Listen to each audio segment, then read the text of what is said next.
ours. To learn more about the Federation of Alberta Gas Co-ops and our members and how natural gas fuels your community, visit fedgas.com. Alberta's energy. Game on.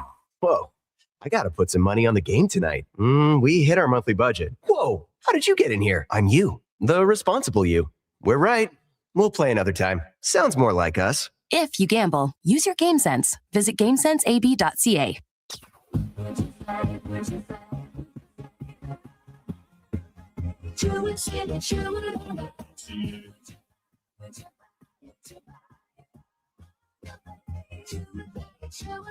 It's the very Honda, it's the place for service too. I love my Honda taste.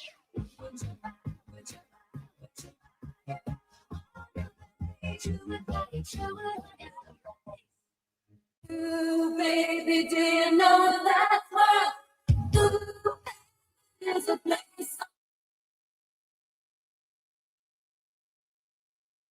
Here's the Lowdown with Lowetide on Sports 1440. Presented by Wolf GMC Buick. We're making it easy. WolfGMCBuick.com.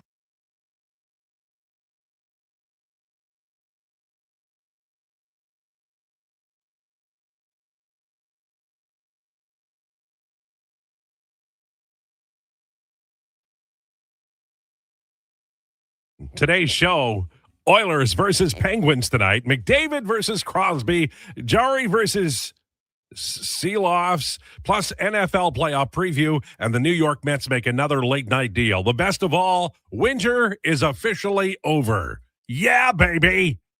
So good. Lowdown is brought to you by Wolf GMC Buick, family-owned, community-driven. We're making it easy. Visit wolfgmcbuick.com. A very busy show. As you know, we're live on YouTube and Sports 1440 Radio, online at iHeartRadio, sports1440.ca, Radio Player Canada, and after the show, we send it to the folks at Apple and Spotify Podcast, and they kindly put it out there for us. Their music will pop up. People will sneeze. That's the show. We're on Twitter at Lowetide, at Declan Krueger, and at JFenwick04. And our guests today are Bag Milk at 1 o'clock and Seth Robaugh from Trib Sports to talk about the Pittsburgh Penguins, Sid Crosby. We're going to get into Kyle Dubas and more today. And boy, we're going to talk baseball. And I suspect we'll be talking NCAA here before 2 o'clock. Now it's time for the introductions. He will be watching curling during the Olympics, and that's why we love him. Ladies and gentlemen, it's Josh Fenwick. Josh Fenwick, the curler. Yeah. You even got the hats. Huh? Don't you wear the funky hat? The old man hat? No. Oh, I thought you did. No. Also, you're wrong about winter being over. We literally had this conversation yesterday. You were like, Josh, I was wrong. Oh, I didn't say that at all. Gave me a pat on the back, and you were like, "Josh, you were right. You were absolutely right. I was. People who lied know through me, my teeth. People who know me know that I would never do that. I'm all real all the time. Good thing the people, our listeners, don't know you that well.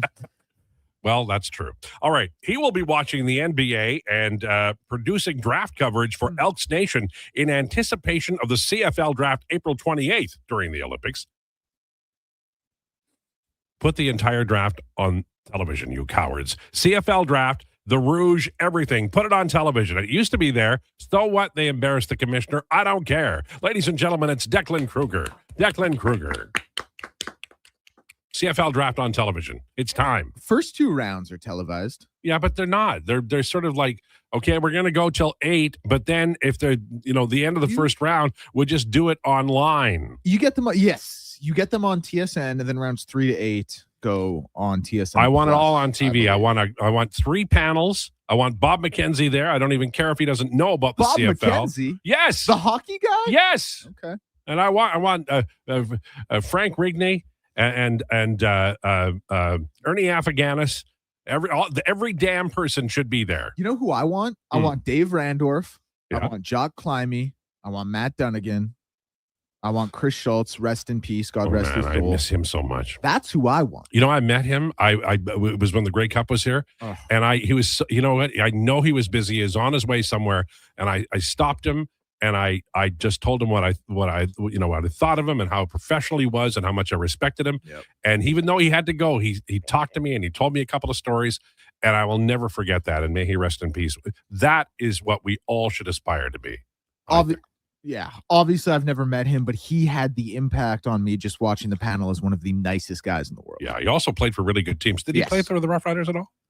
Yeah, Schulte? Yeah. No. Cowboys drafted him, right? Did they? Mm-hmm. Let me look. Oh, yeah. No. He was drafted into the NFL. Oh, okay. Played in CFL, too, but, no, sorry. Okay. It was just the Argos. 8 years with the Argos. That's what I thought. 2 years with the Cowboys. That's why I said. bad. You know why? Because the Riders were bad at That's the what time. I said. I They would were. but wanted him to admit that there were periods of time when Jack Goto was the coach and Farragelli, when they were really, really, really bad. All right. As I mentioned, Bagnell, Seth Rawbaugh will join us. We'll have declinations. What are we tackling today on declinations? Declan CAA, college football season is over. Although, boy, I just want to sit here and glaze Indiana. But, college basketball, that's what we move into until the middle of April. Is that a phrase, Glaze, Indiana? Yeah. Is that a town somewhere? Glaze is one with the kids today, for sure. I'm not going to do all that, but I have been watching a lot of Indiana edits, like first thing when I wake up.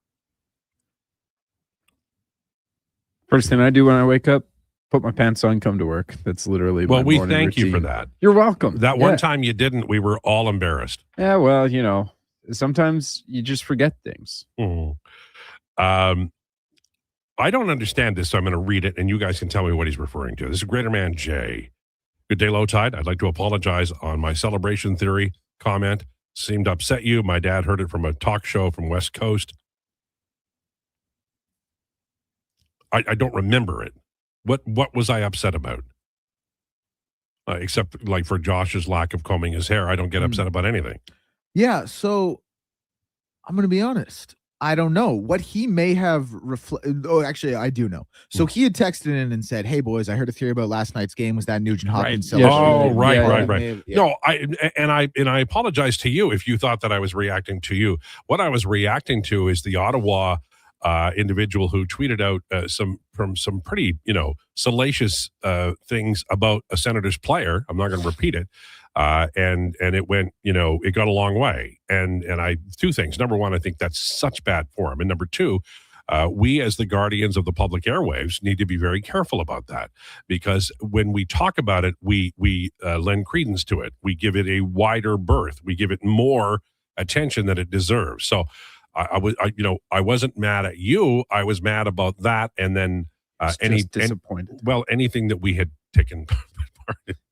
Did you get that from your dad too? I'm not mad. I'm just disappointed. No, I more or less got that just like from movies and TV and stuff. Yeah, well, it was a lot. Like when you were growing up in the 60s and 70s, your parents had they had full throttle.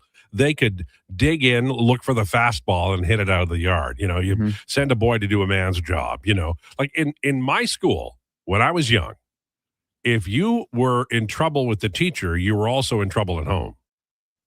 And if you saw the principal talking to your dad, as I did many times on Main Street, you waited an hour and a half to come home because you thought, oh my God, what did I do? It's the way it worked. And by the way, you guys are all soft because you say it's not winter out there. You know what we used to call a day like today when I was a kid? June. And you guys are just so soft now. You don't even, that's not a bad day. Breeze. Did you bring a jacket in today? Lowetide. I brought a hoodie in. Okay, me too. Yeah. And you were the one that put your hood up yesterday. Meanwhile, I was come on, man. It's cold. really not that cold. It was quite cold. All right. Edmonton Oilers tonight.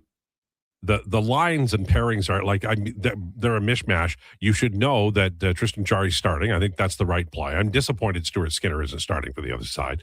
They gave him a day off yesterday playing Calgary. Same thing. I don't know why they can't play him today. But that would have been a great storyline. What we have is, and we'll talk to Seth Rawbaugh about this at 12:40 today. We have Kyle Dubas. Remember when he got punted by the Toronto Maple Leafs? By the way, they were a way better team then than they are now. And his first year in Pittsburgh wasn't great. Made some missteps. Things weren't going well. And man, he has got it going on now. He's made some great trades. He's cleared off some salaries. He's got all kinds of room coming up. Now, the way the world works in the NHL now is that free agency isn't what it used to be. Teams are signing their guys before they reach free agency. So you're getting not quite total quality on free agent day. I don't think the Oilers should sign anybody on July 1. That's the truth. But you know what? Dubas is a smart man, and I think he's going to do what Vegas does all the time. Vegas is so far ahead of the curve, it's not even funny. What you do is instead of signing free agents who are 31 to 32 years old on July 1, on the 7th of March or January the 7th, you trade for a 27-year-old defenseman from a team that's not going anywhere and has lots of good quality, like the Calgary Flames.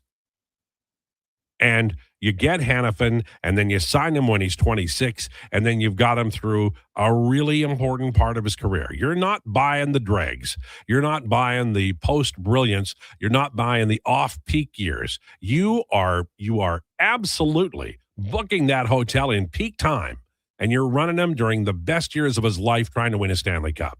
Vegas has it going on, and I bet you Dubas does it in Pittsburgh, and I think the Edmonton Oilers should do it to the point that we'll probably do a July 1 show. And my mantra that day is going to be, Edmonton Oilers, don't waste your money. Daryl Cates, don't let them sign anybody July 1. Because what happens when you sign somebody July 1? Oh, wait a minute. We've seen it here. Does anybody remember the Milan Lucic contract? When was that signed? Well, it was signed July 1st, right off the bat. Right off the top, maybe. We got that going on. Now we can trade Taylor Hall. All right. I may have gotten on a tangent, but I'm in a tangenty mood today. Not even sure what that means. It's great for the show, though. Well, I'm fired up about a baseball trade. New York Mets, 2 days in a row. They got Luis Robert late night 2 nights ago. And last night they got Freddie Peralta, who Freddie Peralta right now is giggling somewhere on planet Earth. He is just laughing and having a wonderful. He's on the way to the Mets from Milwaukee. Now, look, the Mets gave up stuff, but they really could afford to. And I don't know if their shortstop that they gave up is going to be that. I like their pitcher. But the Mets, who, by the way, not long ago looked like the mules of the offseason, have done pretty well lately. And Freddie Peralta is a really nice piece. Now, they've got Nolan McLean, they've got some young pitchers, and they got some hurt guys like Kodai Senga. But Peralta is the money man. He pitches all the time. Every 5 days, he'll take the ball. He had a great year in Milwaukee. He's making $8 million this year. So you want to try to sign him, but you're going to have to admit that it's going to take a lot more money. I love the move for the Mets. What do you think, Josh? Yeah, I like it too. Obviously, like, you get an ace in Peralta, who, by the way, I was making a clip earlier today, Sports 1440 AM on all the social channels. Just go and find us about Freddie Peralta. And our guest was on phone, so I was just searching up a bunch of Freddie Peralta highlights. My God, that curveball. Well, man, it goes curveball crazy. is sick. Like, especially because, like, I mean, I know 96 mile an hour is not like that fast of a fastball anymore. Well, it's got on average. It's above average a little bit. But like, that's a great way to just mess with batters. Yeah, hey, yeah, all right, 96, and here's the 73 mile an hour curveball that's breaking all the way down to your knees. Like, and the key is that they both look the same coming out of the hand. Oh yeah, they look the exact same. I mean, his curve isn't Bert B. Home Bly-Levin good, but it's really, really good for Major League Baseball, and I think he's going to do really well in New York. And shout out to the Mets. They, after Arozarena, everyone's sort of clowning on them. They lose Alonso. They've made a lot of good moves here. I still think I was just telling Brandon in between shows here, was that, like, that infield defense is going to be terrible outside of Marcus Semien. Yeah. But well, you know what? I'm going to tell you, honest to God, I think what's going to happen is, because Soto's kind of a DH, and so you might as well move him there now. Yeah. And then you can move Bichette to, like, first base. Polanco can play third, or maybe somebody can play the outfield, because they're miscast. Lindor is the only guy who can play and hit at the position in the infield, I think. Semien can play really well defensively, but he doesn't have a bat anymore. No. And then we'll see about Luis Robert out in center field. He can play center field, but staying healthy and hitting are the problem. LT, when do you think the Mangiapane trade might happen, or are other Oilers backtracking now? Is this the stall due to lack of interest? What's your thoughts? Thanks. Too low. I think if they could trade him, they would right now, because they're a little bit of a cap issue.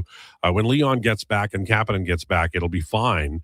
But right now they're going to run 11-7 as far as I can tell. And that's the way it works, when you're right at the cap and you have 86 no movement clauses. So I think they'd move him if they could, but they don't want to overpay for it. And, he's shown signs of life. And I think that they're probably thinking, let's not have to overpay to get it done. But my sense is they will do it. They can also send down Ike Howard. They have not done that yet, which is, I think, a reflection of their belief in Howard. And I'm glad that they do, because you can't keep one of the things that when you send a guy down, remember when they did this with Puljujärvi? They send down Puljujärvi, and he's in the AHL now, and everybody agreed that's the best place for him. And then Ken Hitchcock gets the head coaching job, and he talks Chiarelli into just one hit after another for that team for a long, long time.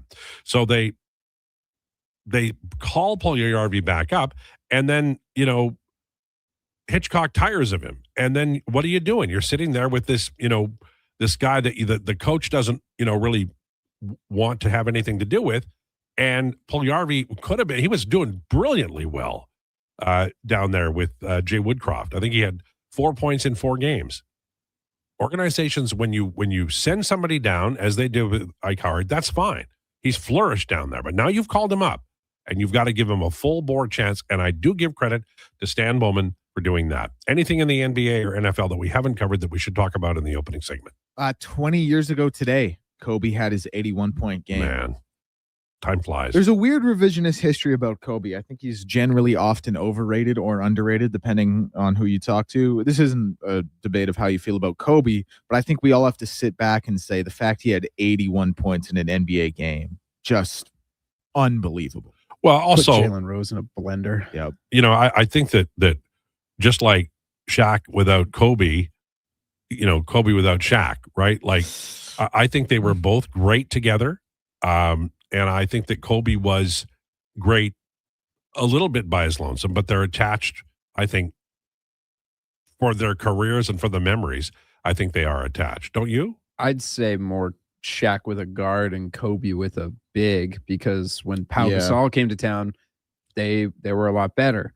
And after Shaq left, LA and Kobe were really bad for a lot of years. Real bad.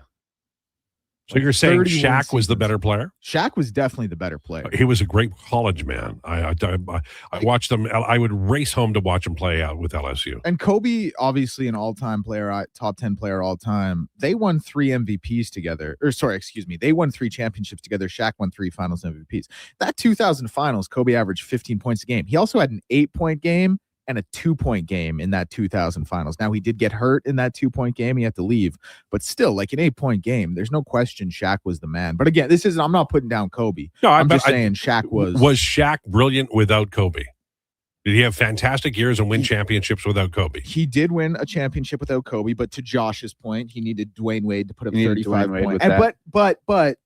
Yes, but you generally need a guard as a big man regardless, like Stockton, Malone, Kareem, and Magic / Oscar. Yeah. That when Shaq came into the league, he was putting up like 27, 13, and 3.5 blocks en route to going to the finals before he got put in a blender by Hakeem. My original point was they are connected, and then after all of this, you do agree that they are connected because of the history. Yes. Right. Yes. So that was my point, is that when we talk about Kobe and how brilliant he was, immediately I think we also talk about in the Lakers' success with both of them, and I don't know that you can disconnect it. I'm not saying they wouldn't have won separately, but they won 3 times together, and they did win separately.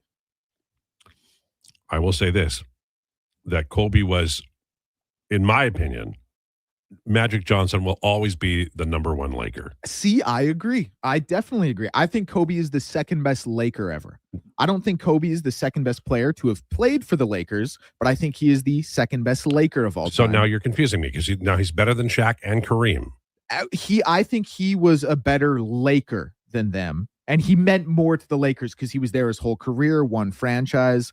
I think Magic was the best Laker of all time. Kobe's the second best Laker, but there have been better players who have played for the Laker franchise. While we're on the subject, and I promise to take a break, you can agree that as good as basketball is now, and it's a brilliant game, it is actually the best league going, but none of this reaches these heights without Magic and Bird. Oh, for sure. Yeah, I guess so. I never watched him play. I can't comment. Yeah, but you watch tape. Yeah, of course I've You watched grind tape. tape, I like- do grind tape, like but Priscilla. like I yeah. He's running down the But, court. like, He's I looking never, this way, and he like- sends a dart the other way. My God. Yeah, yeah. But like I wasn't around for like the media coverage or anything about it either, so I don't know like how wide of an impact it is, just how it impacts our media today. Well, Magic was also really good in front of the microphone. He was such a warm, individual. There's a great special. I can't remember it, but I'm going long. But Larry Bird's mom loved Magic, and Bird and Magic had a rivalry. And Bird wasn't really enthralled with the idea that Magic Johnson had charmed his mom. And so one day they invited him out to like the place where mom was, and Bird met him and they had lunch. And it was just a great day because Magic was so charming. And Bird's like, God, what are you going to do? All right. Okay. On the way, we have rumors. We've got declinations coming up. We've got two guests today, Seth Robaugh from the Trib, and we also have Bag Milk from Oilers Nation straight ahead. This is the Lowdown with Lowetide on Sports 1440 and YouTube. This is Andrew Walker, host of the postgame show on Sports 1440. After every hockey game this season, tune in and chime in as we talk about the game. It's all sponsored by Legacy Heating and Cooling. Don't get left in the cold. Visit legacyheating.ca. Vinny and Don in Hockey are dedicated to skill development for all hockey players. If you know a student athlete interested in growing as a person and a player, register for a free shadow day. Beginner or experienced, this program develops a student athlete skill in a supportive environment. It's a great opportunity for prospective student athletes entering grades 3 through 12 to see what Vinny and Donnan have to offer. Visit vinnyridge.epsb.ca or donnan.epsb.ca for more info and to sign up. Come for Canada's largest trade shows, the biggest names in entertainment, exhilarating sporting events, and more. And stay for the experience at the Edmonton Expo Centre. Looking for the perfect place to host your next big event? From trade shows to galas, meetings, and concerts, the Edmonton Expo Centre has the space, event expertise, and service to make your next event unforgettable. With over 522,000 square feet of flexible event space, in-house catering, and operational expertise, they bring your biggest vision to life. Learn more at edmontonexpocentre.com today. At Fountain Tire, success is a team effort. They're committed to their team members and their customers. And that means treating your vehicle like it's their own and finding solutions that suit your needs. Because whatever the road brings ahead, they're on it with you. Visit fountaintire.com today. Hi, Dennis from Weiss Johnson, and I'm joined by a very important member of our team, Jody. She coordinates our crew and job packages for all furnace replacements, air conditioner, and heat pump installs. And Dennis, I've got to say, our installers really are the best. They've all been with us for a long time, and we never use subcontractors. So you know that whomever is in your home is a Weiss Johnson employee, not someone hired out just to get things done. So the next time you need us, ask for Jody. Always happy to help. Visit weiss-johnson.com today.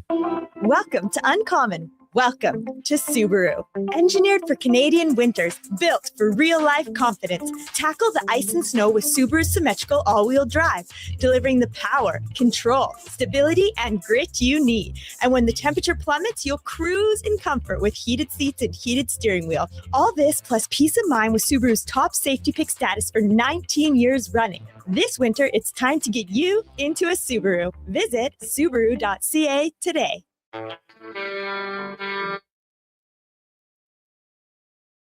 Here's the Lowdown with Lowetide on Sports 1440. Presented by Wolf GMC Buick. We're making it easy. WolfGMCBuick.com.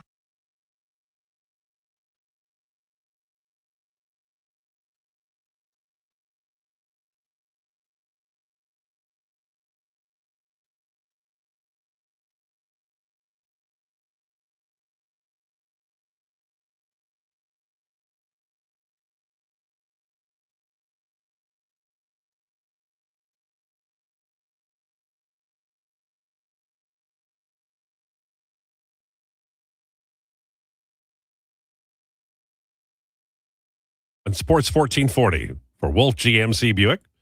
Check it out, wolfgmcbuick.com. Right now, men my age in cars are swearing at me for interrupting that song, and they have just reminisced about some of the best times of their lives. That is a great record. Great pull by you, young Declan Krueger. It is time for Rumors, presented by Great Canadian Solar. We believe you should create your own electricity. Let's build a brighter, sustainable future with GreatCanadianSolar.com. Tristan Jarry is in the net for the Edmonton Oilers tonight. And Artur Silovs will play for Pittsburgh, which is a shame. Stuart Skinner didn't break a sweat last night against Calgary. He could play. He's not playing.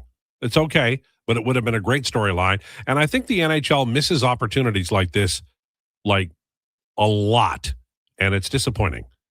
I know the PR departments can't tell the coach what to do, but it would be really good to watch them tonight. Last we saw, Alec Regula was on the fourth line. So we'll start with the pairings. Ekholm Bouchard, Nurse Emberson, Wallman Stastny.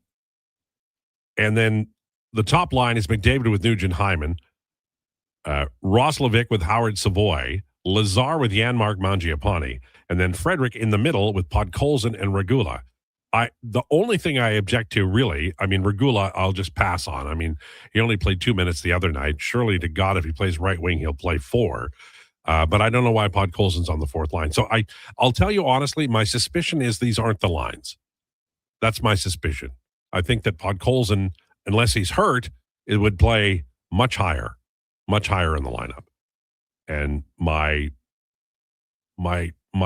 feeling on the issue is even if it starts that way, it won't end that way tonight for the Edmonton Oilers.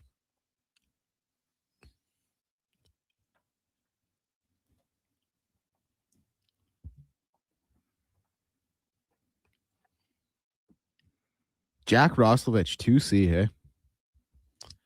That's well, crazy. I mean, he's smaller, but I like him as a player. I prefer him as a winger, don't you? No, I like him as a player a lot, but I like him far more as a winger. I don't know. I don't watch Jack Roslovic and think there's my 2C. He can win faceoffs, but he's not. I like the big, full, thick guys, as centers. Like Leon. God, you tell Leon you line up against Leon Draisaitl, you're not going, well, this is going to be an easy night. I think he's got the ideal makeup as a player. He does. Like his size, his ability to shield the puck. He's aggressive, but he's not.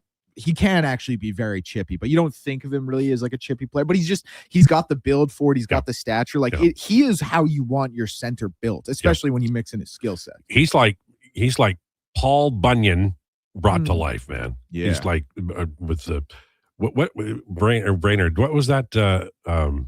Fargo. Great movie. Yeah. Coen Brothers don't miss. Man, that was a great movie. They used to call Bobby Hull Paul Bunyan, and he used to play center, but he didn't like.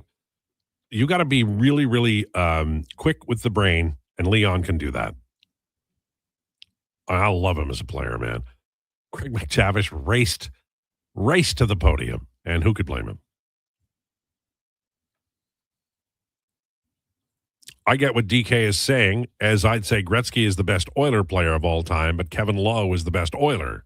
Gave everything to the organization from Northside Lou. Man, I do not want to get into that conversation. I think we have to wait now. We have to wait till McDavid's done and Leon's done.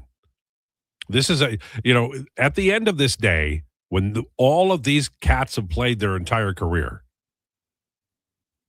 who's going to be the greatest Oiler of all time, and who's going to be the best, Oiler? It might be Nuge, for crying out loud. No, it could be. I mean, shout out Nuge, but no, there's got to be a little. If you are looking at a guy who has been wildly popular since he got here, and done everything to help the team win, and is adored by fans, Nuge is a good candidate. Absolutely, couldn't agree more. But to be considered the best player of a franchise, especially quite bluntly a franchise with the history of the Oilers, you can't just have been here. You got to have some hardware. And well, Nuge he won't. But if you're talking about Kevin Lowe, then yeah. See, I don't think he's the best Oiler of all time either. Okay, yeah. I'll be honest with you. I think Wayne Gretzky is the best Oiler player who ever played, and Mark Messier is my favorite Oiler. See, I think of this one. I think of Wayne as the best Oiler. Obviously, he's the best player to ever wear an Oilers jersey, like duh. But I still think of him as the best Oiler. I probably think of Mark Messier number 2 because of that cup in 90. Yeah, that was great, man. If someone wanted to put Mark Messier first, I would understand that because obviously he won the cup and Gretzky never won another one. Yeah, and I mean he was a big part of the 84, all of the Stanley Cup victories. Mm-hmm. Ottawa Senators David Perron out to 5 to 7 weeks. Perron was drafted in the early 70s. And well, not really, but he's been around for so long. I remember being just heartbroken when he got traded to Pittsburgh for, don't tell me. Damn it. Was it a first round pick? They got Perron for Magnus Pajärvi, and they traded him for Rob Klinkhammer and a first round pick. Do I have that right? I'll look it up. All right. This might take a minute. Don't worry, guys. I got this. Don't need the help. Okay, Perron. By the way, Hockey DB is your friend in these situations. It just pops up quicker than anything else. Okay, they traded for him from St. Louis for Magnus Pajärvi, the pick that turned into Ivan Barbashev, and the pick that turned into Adam Musil. Traded to Pittsburgh, I was right, for Rob Klinkhammer and a first-round pick that turned out to be Matthew Barzal. He didn't play here because Peter Chiarelli traded that pick. First and a second for Griffin Reinhart. Oh, Nelly. Those were the days, my friend.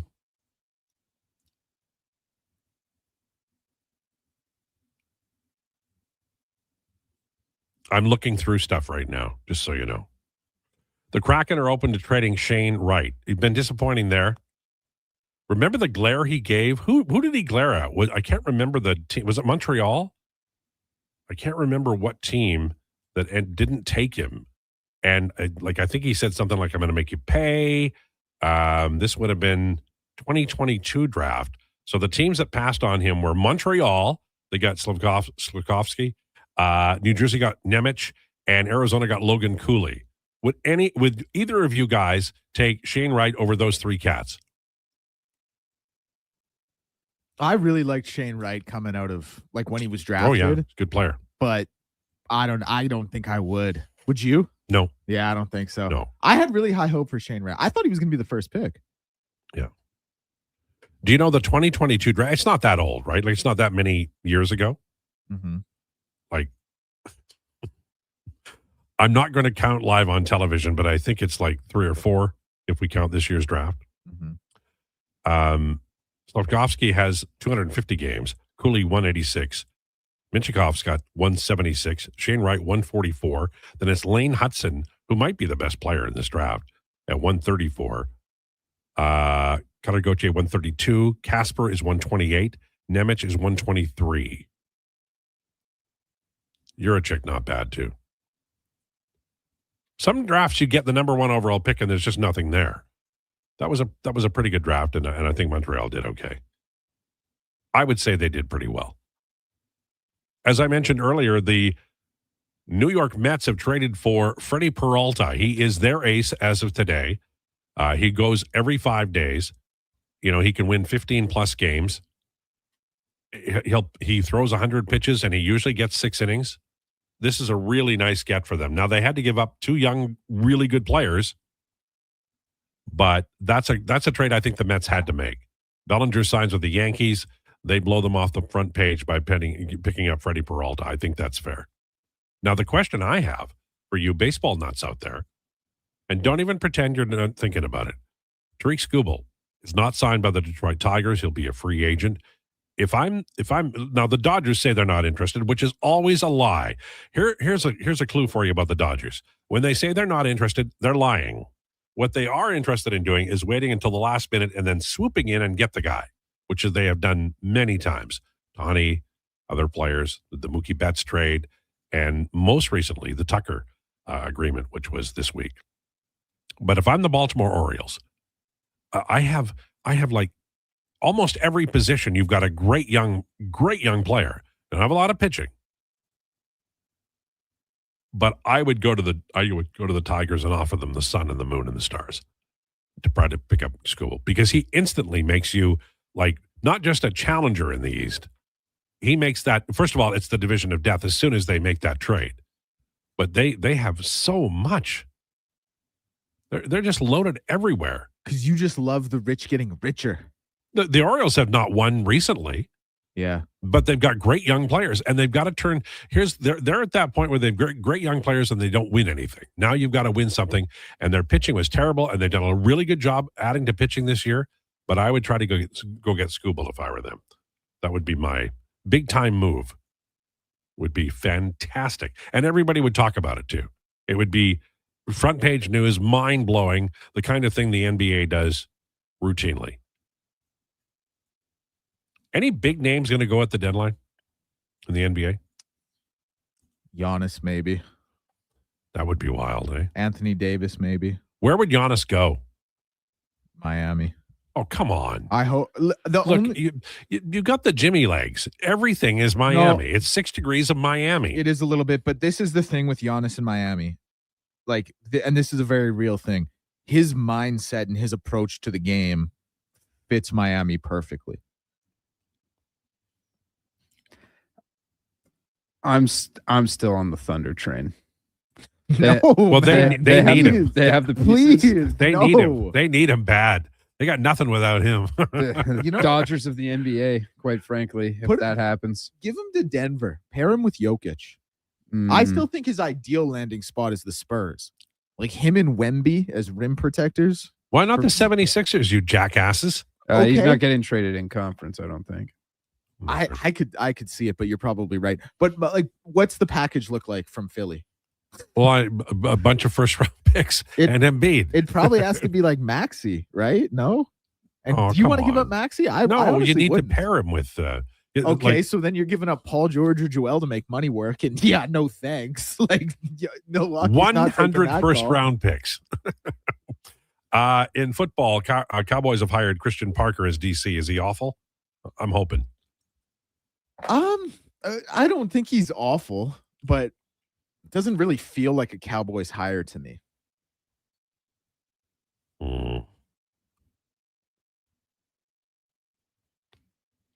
Jesse Minter has canceled his Browns head coaching interview because he feels there are more attractive options that will come available.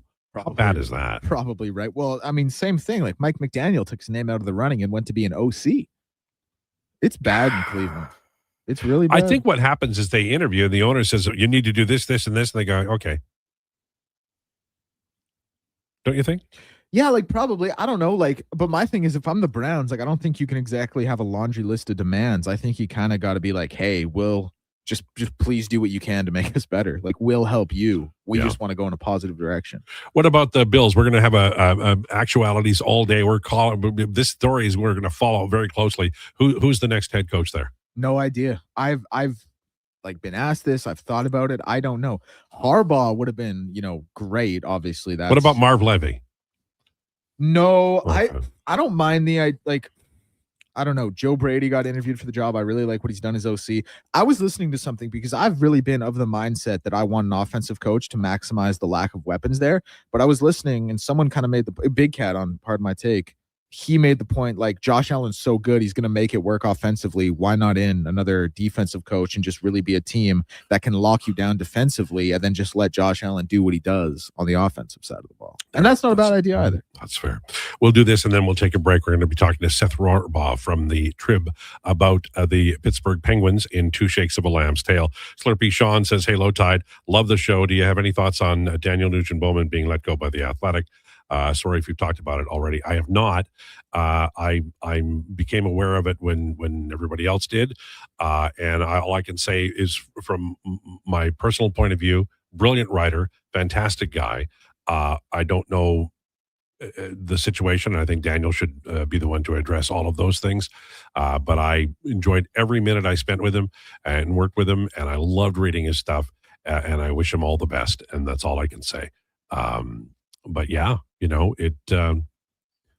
media is a constantly revolving, moving, living, breathing business. And if talent is the measure of future employment, then Daniel is going to be a very employed person for the rest of his working life. Okay, Seth Rohrbaugh on the way next. Lowdown with Lowetide on Sports 1440 and YouTube.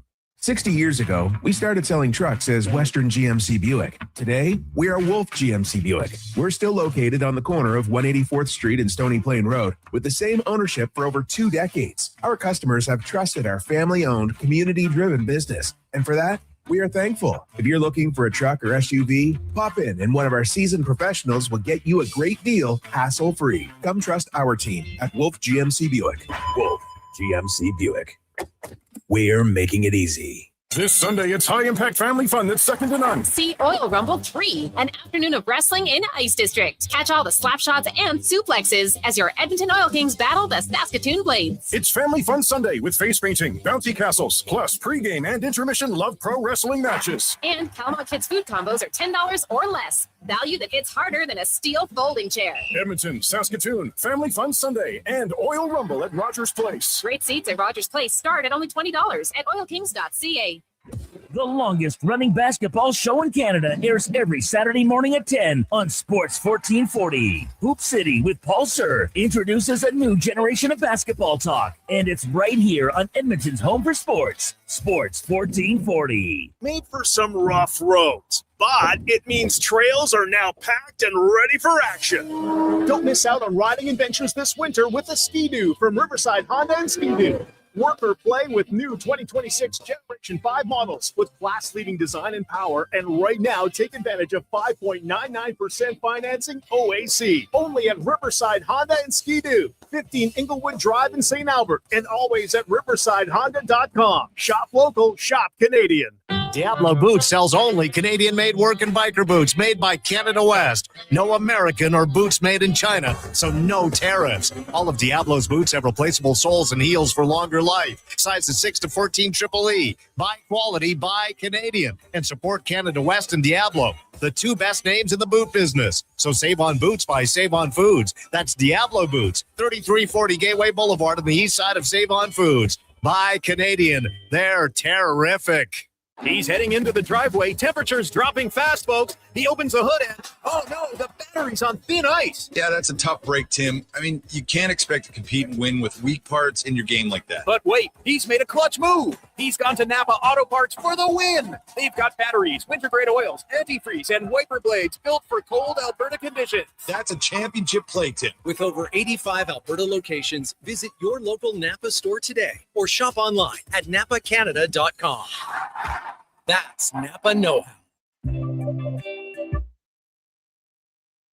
Here's the Lowdown with Lowetide on Sports 1440. Presented by Wolf GMC Buick. We're making it easy. WolfGMCBuick.com.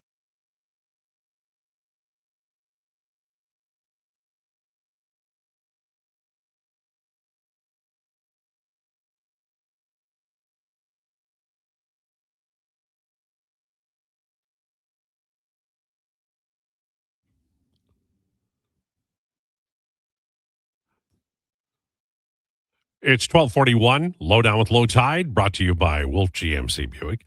Family owned, community driven. We're making it easy. Visit wolfgmcbuick.com. Coming up, we have bagged milk from Oilers Nation to talk about the Edmonton Oilers. Right now, Seth Rohrabaugh joins us from Trib Sports. Thanks for joining us. Appreciate it. I appreciate the invitation, as always. Well, the Edmonton Oilers fans are not pleased that Stuart Skinner isn't slated to start tonight, or is he? As far as I know, he is not expected to start. They don't typically announce their starters until maybe right when the game starts. So, given that he played last night against Calgary, I don't anticipate him going. You probably get to see Artur Silovs, which might make Edmonton Oilers fans happy for a different reason. But, no, I would anticipate Stuart Skinner would be dressing as the backup tonight. Skinner has a mountain of fans here in Edmonton. So for those listening that are curious, how well has he played for Pittsburgh? Pretty well so far. There was a bit of a slow start there when he first arrived. And when he first arrived at the trade on December 12th, the Penguins were in a pretty wicked skid there. They ended up losing, I think, like 8 in a row there. And he kind of got caught up in that a little bit. But he and the team have kind of managed to pull the nose up here. I think he's won like 4 of his past 5 games here. And there's been quietly, or maybe not so quietly, calls for him to really become the starter here. Really ever since he arrived, it's been more of a platoon between him and Artur Silovs. And it was notable that he got to start last night against Calgary, because that was the first time they've started goaltenders in back-to-back games here for maybe 2 months. Really all season long, even going back when Tristan Jarry was here, or when prospect Sergei Murashov came up for a few games. They've platooned just about every other game, and him getting the back-to-back starts was notable, and pretty successful too. And granted, he didn't face too many shots. I think he only faced like 19 shots, but he's really kind of brought them some stability in the position where it's been, particularly after the trade, it's been a little bit topsy-turvy. But he's really brought some stability to the position, and just given that everyone likes to chant Stu every time he touches the puck, he's become pretty popular here. Seth, going back to when he was at Sault Ste. Marie, I've been a follower and a fan of Kyle Dubas and his way of doing business. I've always hoped that he'd have great success and analytics would be adopted by some old-timey organizations like the Oilers at the time. His first year in Pittsburgh was, I'm not going to say troubled, but there were some missteps and things that didn't work out. But he's made some moves that allow this team a lot more freedom financially in the future and added to the prospect group, and they're winning hockey games. So this year for Dubas and his way of doing business has to look pretty good to Penguins fans. Yeah, I mean, that first year when he came in, I think he was just trying to, go for it one last time with, the veteran group that they had. And he goes out and signs like a Ryan Graves to a 6-year contract, and, some other veterans like a Lars Eller, and trades for Riley Smith. And he went for a home run and he missed badly. He kind of realized the errors of his ways, and he started, trimming away some of the pieces of that roster and started looking towards his future. And, most notably the Jake Gensel trade back in March of 24. They get back 4 prospects who were still trying to figure their way out to the NHL. But as to your greater point, they really set themselves up to have some financial wiggle room. I think as of today, they have I'm looking at Puckpedia here real quickly, projected to have $11 million for the cap space at the trade deadline. So they have some wiggle room, and they also have some younger prospects in the system. Whereas, for the 10 years where whatever Jim Rutherford was in charge of the organization, they largely ignored that part of the pipeline. So, no, he's quietly rebuilt the pipeline. And a lot of those, rankings, a lot of times they were like 29th, 28th. I think they're upwards of maybe around 20. So there's still some work to do there, but no, he's gone about a plan with it. There's been some painful parts of it, but he's gone about his plan in terms of trying to restock this organization with some younger players who some can help right now and some can help here in the near future. Seth Robar, our guest from Trib Sports, talking Pittsburgh Penguins. Well, he's 40 in July, and this year just a little over a point per game. Hasn't done that since 22-23. I saw a highlight the other day of a goal from Malkin, and he looked 25 again. Evgeny Malkin is such a pleasure to watch, and has been for 20 years now. In a city in Pittsburgh, where they've had legendary hockey players, legion of them. Evgeny Malkin really is a special player, and he has been talented from the day he arrived in 2006. Yeah, when you think about, Evgeny Malkin maybe being the 4th greatest player in franchise history after, Mario Lemieux, Sidney Crosby, Jaromir Jagr, that just gives you an idea of how ridiculously blessed the fans here have been in order to watch some just all-star talent. But as far as Malkin's concerned, he's really had a resurgence here very late in his career. And he's kind of acknowledged that this might be his last season. But at the same time, he's expressed optimism that, a deal can get done here for maybe another year here.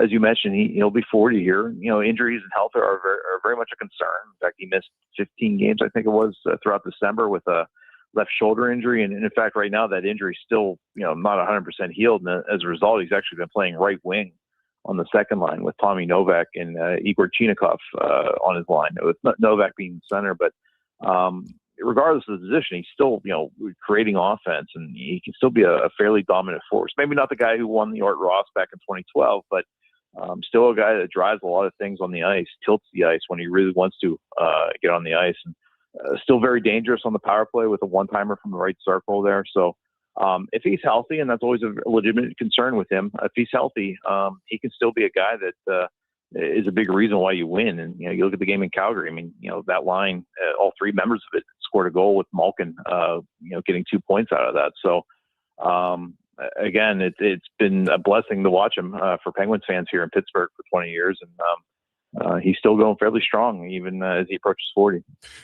And, a lot of the same words can be used about Sidney Crosby, who is a national hero in Canada, and is a timeless player. and again leading the Penguins in points, 18-point lead on Brian Rust in second place. The thing that has always amazed me about Crosby, and he arrived that way, and he just has continued to play a 200-foot game. He is like got an edge to his game. He's highly skilled. He, if there's a weakness, I invite anybody to find it and send it to me. If you created a hockey player and wanted the perfect player, I think that probably would land somewhere close to Sidney Crosby. Yeah, this is the point I made. I've repeated maybe a couple of times anytime I've chatted with you, but this isn't an accident. I mean, he's often, routinely, one of the last guys off the ice, and I know that's such a boring cliche, but a lot of times we're waiting to talk to Sid in the dressing room after practices, media-wise, and because he's out there a lot of times just working on little things like how to play a bank off the corner boards, or how to maybe find a way to play a puck into the goalie's feet to maybe get a lucky bounce.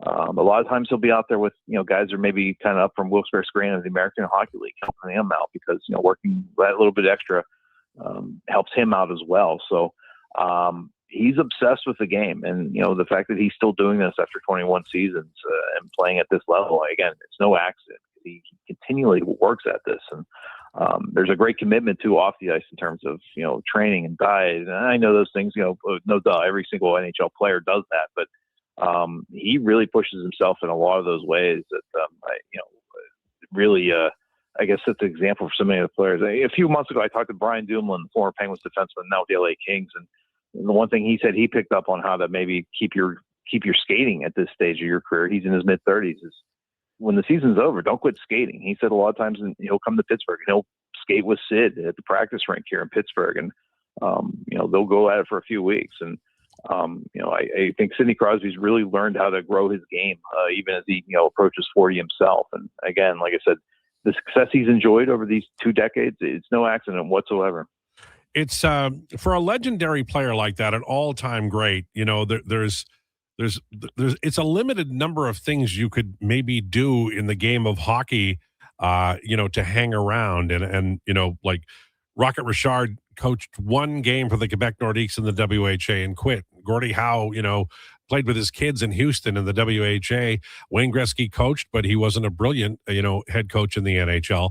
Do you see Sid, ending his career and then quietly stepping out of the limelight, or do you see him maybe hanging around the organization afterwards in some capacity? I would see him hanging around some capacity. I mean, being a member, there's always talks of him being traded and things like that, or wanting to leave. And I just don't see them being compatible because he has such an investment in the Pittsburgh Penguins, such an investment in seeing them do well and succeed on and off the ice. When you talk about people who really care about the Pittsburgh Penguins, I think of guys like Mike Lang, the legendary Hall of Fame broadcaster, Sid, who was around here since the 1970s. Sid maintained a very close personal relationship until Mike's passing last year, because they were the Pittsburgh Penguins in a lot of ways.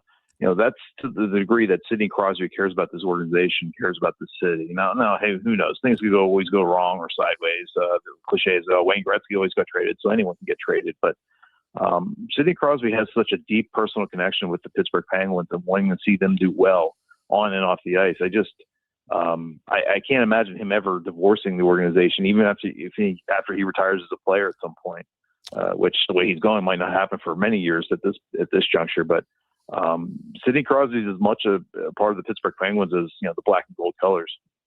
I've spaced these out because it's the same kind of question I'm going to ask about Erik Karlsson, but the team is full of Methuselahs. They've been around forever.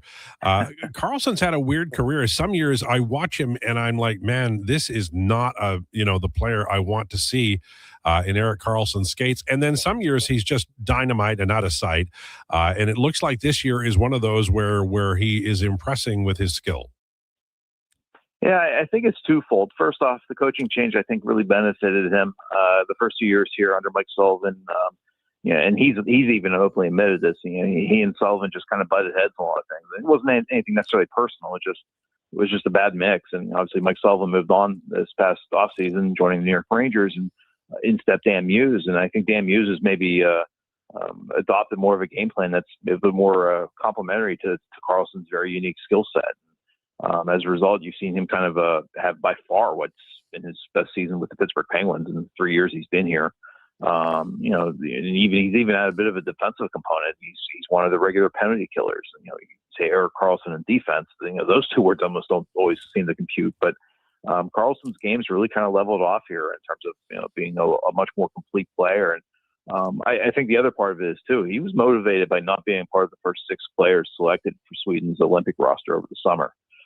He was kind of openly admitted that he wasn't happy with that, and I think that really drove him to be a little bit more focused, be more of a complete player. I don't think there was any doubt he would eventually be part of that group, and he ultimately was when they announced the rosters here a few weeks ago. But that was something that I don't think he found very appetizing, not being part of that first 6. And I think that provided him some motivation here to really have a bounce back season here as a member of the Penguins. But no, he's been a huge part of the success the Penguins have enjoyed this season. It is worth noting he's probably going to miss his 6th straight game here, I think, because of an undisclosed injury. But he's really kind of put things together here when he's been healthy. Thanks so much for this. I always enjoy our conversations. You have a great day. You as well. Thank you. There you go. Seth Robrow from Trib Sports. Is it time for me to get a haircut? Yes. It's kind of getting wavy, right? Yeah. Yeah. Oh, yeah. Well, I mean, there's a little bit of flow. Catch a wave and you're sitting on top of the world. You can sing that now because it's almost summer. Yeah. All right. That's enough out of you. Yeah. Someone commented already, darn it, Declan, what did you do to Tide's hair? Yeah. Well, it kind of, you're the one who does the. And then when I text them back. I said, Declan had nothing to do with it. It's all Lowetide. Well, it's because I'm wearing cans. And so the hair doesn't flow like it normally would. I should get those little, ones that they just put in your ear. Sure. Right. I have a question for you. Mm-hmm. How does it make you feel that all of us got these little big-headed football players and the Eagles one did not go to you, but it went to our intern, Big Mike? Well, I think that's fine. It was Jalen Hurts. He had broken feet. Benny had dropped it. The wee baby Benny. Well, it's okay. I mean, I don't collect I have a Messier jersey. Mm-hmm. I have an Eagles logo that was given to me, which I really, really value. I have some Expos stuff that has been given to me over the years. But where is the Jalen Hurts thing now? I think Mac took it home. Okay, that's okay. If they wanted it, they should take it. What did you get? I got Joe Burrow. Oh, is he in a Bengals uniform? Because that'll have to change. He is in a Bengals uniform. No, if he leaves or retires, if he retires, then this is like great. If he leaves, memorabilia piece. Right. What did Declan get?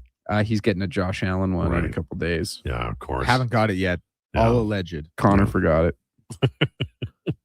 Also, what's the most random piece of sports memorabilia you own? But like a team that you don't root for? Because my dad has a Phillies jersey. I have a Wade Boggs signed baseball. All right, then. Yeah.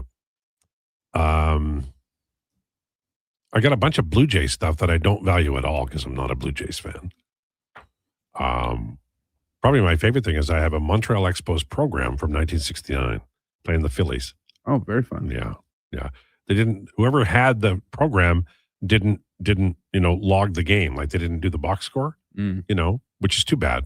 I would have loved that, but it really is a nice piece. Would you like me to go and find the box score for that day so you can write it in yourself? It's not a bad idea. All right. On the way, bagged milk. Don't forget we have declinations. We'll be talking college something at 12:40 today or 1:40 today. This is the Lowdown with Lowetide on Sports 1440 on YouTube. It's time for an update with Declan Krueger. This is the Sports 1440 update. Brought to you by Custom Floors, Inc. Floors done right for homes or businesses. Visit the new showroom, 11577 149th Street. Open 6 days a week, Saturday hours from 10 to 2. And you can also visit customfloorsinc.ca to bring your next flooring project to life. NHL action. Edmonton Oilers, of course, playing host to the Pittsburgh Penguins tonight. 7 p.m. puck drop for that one will be Tristan Jarry in the starter's net, and it will be Arthur Shelofs for the Pens. No Stuart Skinner in this one. 4 games kicking off the action at 5. Vegas and Boston, Buffalo and Montreal, Chicago and Carolina, and Dallas and Columbus. In the NBA, action gets going at 5 o'clock with Charlotte and Orlando, Houston and Philly, and Denver and Washington. The late game will see the Miami Heat in Portland to take on the Trailblazers. Line for that one, Portland -1.5. Australian Open scores. It was Yannick Sinner over the home Australian Duckworth in the second round. 3 sets to love. 12 seed Casper Ruud also getting by 3 sets to love, as did 9th seed American Taylor Fritz. In the women's draw, Victoria Mboko, the Canadian, will play at 5 p.m. today, and it was Bartnikova over Bencic in a upset as the 10 seed lost 2 sets to 1. News from around the sporting world: the Blue Bombers have re-signed defensive end Jefferson to a 1-year deal. And breakout goaltender Jesper Wallstedt has been added to TSN's trade bait board at number 35. I'm Declan Krueger. This has been Sports 1440 Update. 1440 Stingray Radio Station. CKJR broadcasts from West Edmonton Mall and Wetaskiwin. Download the free Stingray music app and listen wherever you go. Japa Machinery Group knows that XCMG may not roll off the tongue, but Japa's team will help keep your construction jobs rolling on time and on budget with heavy equipment sales and rentals. Visit japamachinery.com to find out more. You matter. Your mental health matters, and you're braver than you think. Not Alone is an organization focused on creating a space of acceptance and support through tough, meaningful conversation. My name is Tyler Smith, and you are never alone. NotAloneCo.com. It's okay to not be okay. Hey Edmonton, did you know a local Play Alberta winner scored over $500,000 on Mega Jackpots Ocean Bells? Think about the season tickets you could lock down with that kind of cash. From major casino winners every hour to jackpots worth millions and hundreds of popular games to money that stays in the province, there's never been a better time to sign up for Play Alberta. Download the app today to get started with casino, sports, and lottery all in one app. Must be 18 plus to play. When you gamble, use your game sense. The new double cheesy melt at McDonald's. We're talking 2 juicy, mouth-watering 100% Canadian beef patties, 2 slices of cheesy goodness, with even more melty, cheesy sauce on top. Topped with pickles, then crispy and grilled onions. The way it all comes together, you don't just eat it, you melt into it. The double cheesy melt, only at McDonald's. For a limited time only at participating McDonald's restaurants in Canada. Sleep is for the off-season. What off-season? Sports 1440 is live, loud, and locked 24/7. Oilers, Elks, Riverhawks, Stingers, Oil Kings. We've got your fix. Edmonton's home for sports is Sports 1440. Mr. Rooter goes skiing. Sick gear, Mr. Rooter. Are you ready to hit the slopes? Not yet. I need to report a possible crime. Oh no, what's happening? I saw a bunch of hooligans discussing shredding the half pipe. As a plumber, I've taken the Hippocratic oath to do no harm and act in the best interests of all pipes, whether PVC, copper, or otherwise. It's made of snow, Mr. Rooter. Snow? Things are worse than I had feared. There's no better plumber than Mr. Rooter. New year, new me, right? How about a resolution you'll actually enjoy? This January, resolve to get a better ride at Nisku Ford. It's the New Year, New Ride event. Leave last year's vehicle in the rear view mirror and start 2026 in a brand new Ford. Get rebates as high as $10,000 or choose interest rates as low as 0%. Now that's a resolution you can stick to. Visit Nisku Ford today or browse our new inventory at niskuford.ca. Above expectations.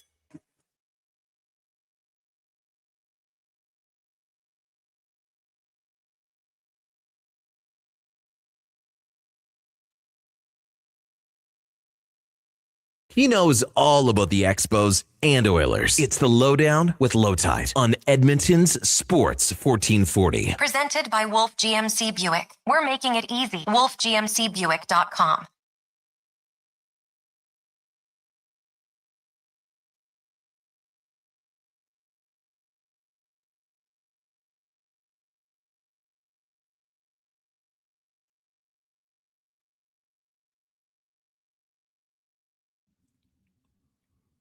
Lowdown with Lowetide on Sports 1440.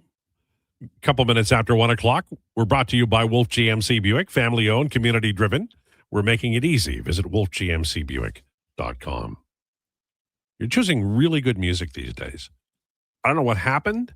I don't know whether you opened up a part of the library that you hadn't opened before, but you're just doing fantastic work back there. I've always had great beats. You have. Yeah. And, great taste in music. You know, I still would love to hear more New Order, but other than that, I have no complaints. Joined now by our friend Bag Milk from Oilers Nation. Bag Milk, how are you? Doing very well, Al. The sun is shining. I'm on my way to Jasper for the pond hockey tournament that we do every year, so it's a great Thursday for Bag Milk. There you go. I love it. Have you seen the lineup, and have you seen Alec Regula at right wing, and how do you feel about that? I have not seen that. That is news to me. I've been in my car here for the last 90 minutes or so, so wow, that is a wild choice. You would think that if the defenseman was going to play forward and everybody would get real excited about it, it's the idea that Darnell Nurse should be up there. Didn't have Alec Regula as a winger on my bingo card, Al. No, it's true. And of course, they're going 11-7, and I doubt it lasts long, but it's a good talking point. The Oilers are playing Tristan Jarry tonight, but Artur Silovs will be the Penguin, so we won't see a Stuart Skinner. I imagine he gets a lot of reaction. I hope he gets a nice, a round of applause from the fan base. Those are going to be good memories a few years from now, going to 2 straight Stanley Cup finals. 100%. I think I would bet all of Gregor's money that the fans at Rogers Place will give Stu a big ovation because he deserves it. 2 straight trips to the Stanley Cup final. He's a hometown kid that got to start for his hometown team. The story didn't end the way we wanted, but Stu gave everything to the team and it just didn't work out. It was time for a change, but that doesn't mean we didn't have great memories along the way. And again, I'm going to take this opportunity just because you mentioned Stu to just remind everybody the plan wasn't to have him as the team starter for some of those years. It was supposed to be Jack Campbell's net and Stu was going to be the heir apparent, but it didn't work out that way. And then unfortunately we had to move on, but I would expect a nice tribute for Stu tonight. I don't know if he'll get a tribute video, but he'll definitely get some love in the building for sure. It's for me, this is an ongoing issue. The last time I felt, completely confident in a goalie was Cam Talbot. I do feel like Jarry and Connor Ingram have calm feet and have played well. Their collective save percentages since the trade have been superior. The record is close to the same, but I think they're getting better goaltending. Just as an observer, do you feel like the goaltending is better, or do you think the defensive structure is superior to earlier this year? I think all of the above. I think that the team is playing better defensively, and I think the goaltenders are playing better as well. I mean, I thought Tristan Jarry was not the reason the Oilers lost to the Devils the other night. They took 40 minutes off and only started to play in the third. Yeah. It's tough to win hockey games when the skaters are doing that, and it doesn't really matter who's in net. Yeah, we got the highlight reel goal, or highlight reel save, I should say, from Jarry on that 2-on-1. One of the ones we're going to see in highlight reels for the rest of the season, but that was also a 2-on-1 that they gave up that they probably shouldn't have. So as a whole, I think the Oilers are playing better, the skaters that is, but I also think that Jarry and Ingram are giving us better goaltending than we had earlier in the season. So I think it's a little bit of a chicken and egg, but I think both areas have gotten better. Yeah, I think that's fair. As we look towards the Olympics and then, the trade deadline, Pierre LeBrun reporting in The Athletic that the Oilers are targeting top 9 forwards. I keep thinking it's got to be a center, but, I mean, they could always move Ryan Nugent-Hopkins down. Have you thought about that? Is there any type of player that you'd like to see the Oilers add? A lot of fans want to see a bigger, truculent winger. Yeah, I think if I was just to pick one and we're talking top 9 forwards, it's the 3C for me all day. I know we can move Nuge down to 3C and you can stack McDavid, Draisaitl, Nuge, and everybody loves that. It looks real good. But I personally love the way that Nugent-Hopkins plays with Hyman and McDavid. I don't know why we would split up one of the best lines in hockey when the reality is you go get a 3C who has a little bit of offense and play a two-way game. My perfect candidate, and I don't know if it would ever happen or how they would make it work, would be a guy like Ryan O'Reilly. He's gritty. He can win draws. He's a two-way guy. He's got some offense. That would be a great ad for the Oilers down the middle.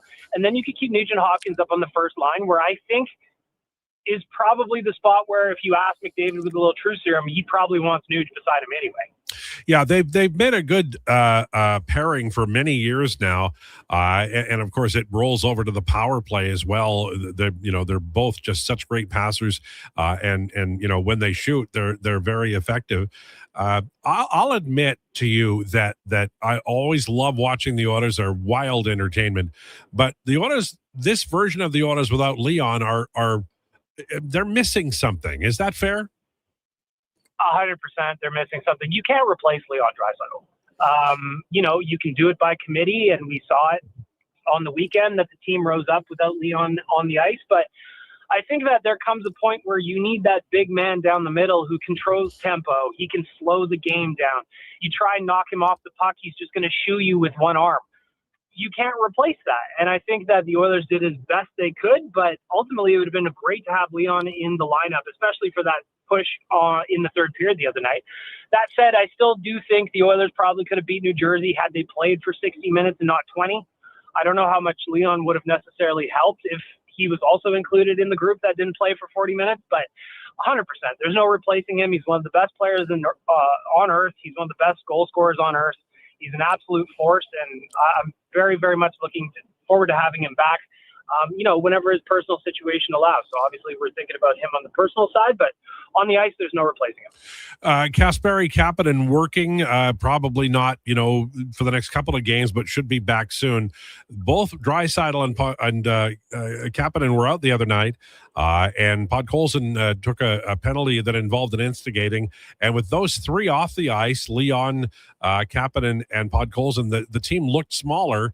They weren't effective, but they definitely looked smaller. Is that part of what, the reason why a guy like Podkolzin is so important, that he can play top six and he is that big guy who really has an impact along the wall, can win battles, and is physical when needed? Yeah, I don't have much more to add about Podkolzin other than that. He's hard on the forecheck. He strips pucks well. He knows that his job is to go get the puck and give it to Leon as best he can. And he's also added some touch to his game this season that has been really nice to see. He's a very important player for the Oilers and a very important piece of the top six, in my opinion. I love how he plays. I love his work rate. I love his work ethic. And, you mentioned it the other night. Somebody put hands on Connor McDavid, and it took Podkolzin 0.3 seconds to shed those mitts and dust him off. So I just love the way the player plays. I love how he fits into the lineup. And I'm sure I've made this joke before, but it just doesn't make any sense how the Canucks gave up on him for a fourth-round pick. He just seems like he would have been such a Rick Tocchet guy. I love having him on the Oilers, and I love seeing him have some success. But to your point about him getting the penalty, you definitely noticed when he was off the ice for those seconds. Yeah, for sure. The Canucks making a mistake on a player, that's news. We should write that down. It never happens, Bag Milk. No, never happens. I've never seen that franchise do it ever before in my life. Hate to see what's going on with them. Oh, man. So tell me a little bit about what you're doing heading out to Jasper. I know you're obeying all laws and driving the speed limit, but what are you going to do when you get there? Yeah, of course. Obeying the laws. I'm always staying right if I'm slowing down traffic, Al. You know me. Yep. Always waving. But yeah, we're going down for the 4-on-4 pond hockey tournament that we do every year in partnership with Tourism Jasper and the Jasper Park Lodge. So essentially, we set up a bunch of sheets of ice in partnership with CHE Hockey on Lake Mildred, and we just play a little game of shinny. Arguably, the most Canadian thing you can do is playing a little shinny on Lake Mildred, surrounded by the Rocky Mountains. So nice. Very much looking forward to this tournament. It's one of my favorite weekends of the year, and I'm looking forward to getting to Jasper and enjoying the town and enjoying the site. The last one of my favorite places on earth. Yeah, it's beautiful there. I love Jasper. Last question, and it's the money question. Did Frank get to go? And if not, is he going to be well looked after? Frank, unfortunately, did not get to go. This was not the weekend for my man out in Jasper. So I did drop him off at my sister's place with a lot of treats. I've got some Frank's picks pre-recorded, so we won't miss any content from Frank. He's going to be treated very, very well over the next handful of days. Frank is how many people talk to you like immediately as soon as they talk to you and find out your bag milk? How many bring up Frank? I hope it's everybody. It's immediate. Nobody wants to know about anything else. It's Frank first and then me second. That's how it has always gone, and I'm happy to have it that way. I love it. All right. Enjoy your trip. Enjoy your weekend, sir. Thanks, Al. There you go. Bag milk. What is nation? Off to pond hockey. Those are beautiful photos when they play on that ice. Years ago, we had an event in Jasper, and my friend Dean Belanger took his skates, and he's like, there's a bunch of guys who play beer league who can absolutely skate. Now there's a bunch of idiots too, but who just want to thump people and beat up a doctor 2 hours before he's going to go and do important surgery and break his hand. But the skill level of some of these guys who, like Belanger, is a friend of mine. And I don't think he minds me saying this. A lot of things he doesn't do well, but he does skate well. And that's one of the great things about living in our part of the world. You can find ice like on the roads and pretty much everywhere else. In baseball, just pass this along. It looks like Mackenzie Gore is going to be traded from the Washington Nationals to the Texas Rangers. Lefty, really talented, has not been able to find his game yet, and maybe this change of scenery will help Mackenzie Gore. It's 1:13. We're going to take an early break. On the way, your comments about tonight's game, about Sidney Crosby, and about your all-time favorite Oiler. Lowdown with Lowetide on Sports 1440 and YouTube. I skipped breakfast this morning. Stay out of my way. Don't threaten me with your bad choices. No worries. A booster bar from Booster Juice will fix me. I don't even know what that is. Yeah, because they're new. Snack-sized bars, packed with seeds, pecans, gluten-free oats, all sorts of good stuff. That sounds lovely, actually. 2 different flavors to try, too. Coconut pecan booster bars and harvest booster bars. Want to skip breakfast with me? I take it back. You make good choices. Yeah, I think that's fair. Canadian-born, blending since 1999. 60 years ago, we started selling trucks as Western GMC Buick. Today, we are Wolf GMC Buick. We're still located on the corner of 184th Street and Stony Plain Road with the same ownership for You over ever get 2 tired decades. of doing that? Our Like, customers just have like...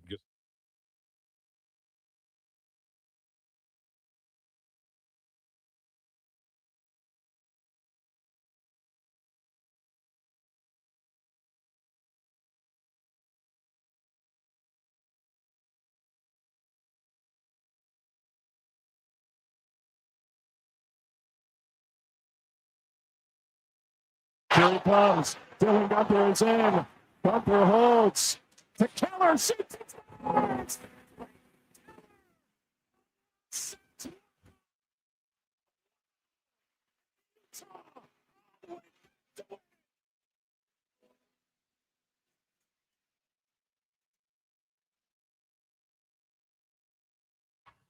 Zumwinkle at the last second. A great read for Zumwinkle to no Poulins making that cross ice pass. Backhand score! Poulin! Who else? Montreal wins! And that is why she is the best in the world.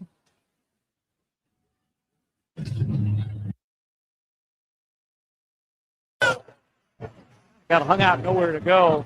Dyson Daniels, Moran. A run down block by Moran.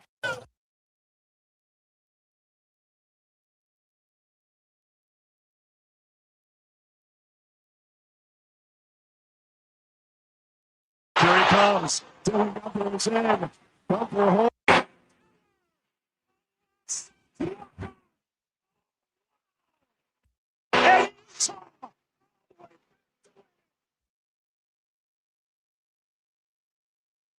he comes. Dylan Gunther is in. Gunther holds. To Keller. Zumwinkle at the last second. A great read for Zumwinkle to no Poulins making that cross ice pass. Backhand score! Poulin! Who else? Montreal wins! And that is ice pass. Making that cross ice pass. Backhand. Great read for Zumwinkle to no Poulins making that cross ice. A great read. Great read. Wins!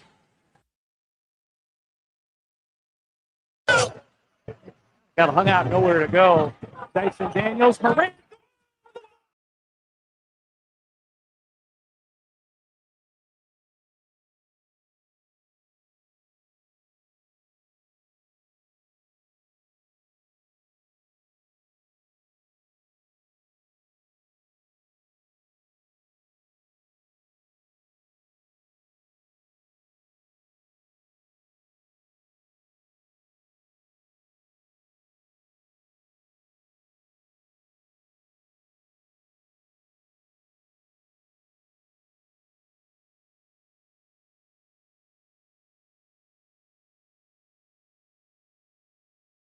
2026 include a new project, commercial or residential. They're here to help.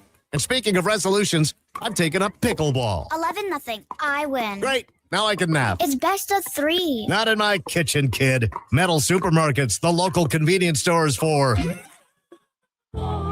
Southside, West End, metalsupermarkets.com. Missioner Allen Auctioneering's next Calgary, Edmonton, Winnipeg public unreserved industrial auctions are next Thursday and Friday. These major events include multiple lanes selling a large section of multi-purpose trucks, equipment, and commercial trailers. Info at maauctions.com.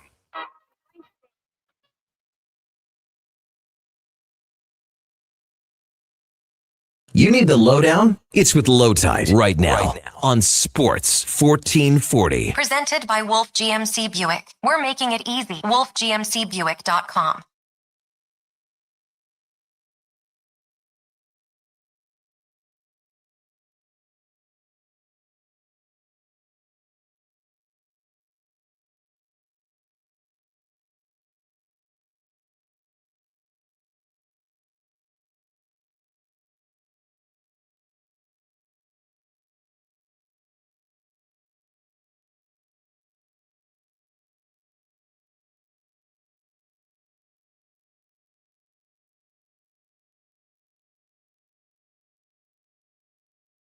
$14.40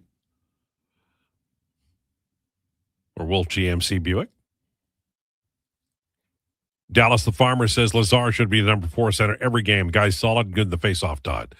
Not only that, he's I think 4-2 goals since Jan 1 at 5-on-5. His line is the first, fourth line to outscore and third line to outscore all damn year. So, yeah, he should play. And right now it might be the third line. But I'm with you on that.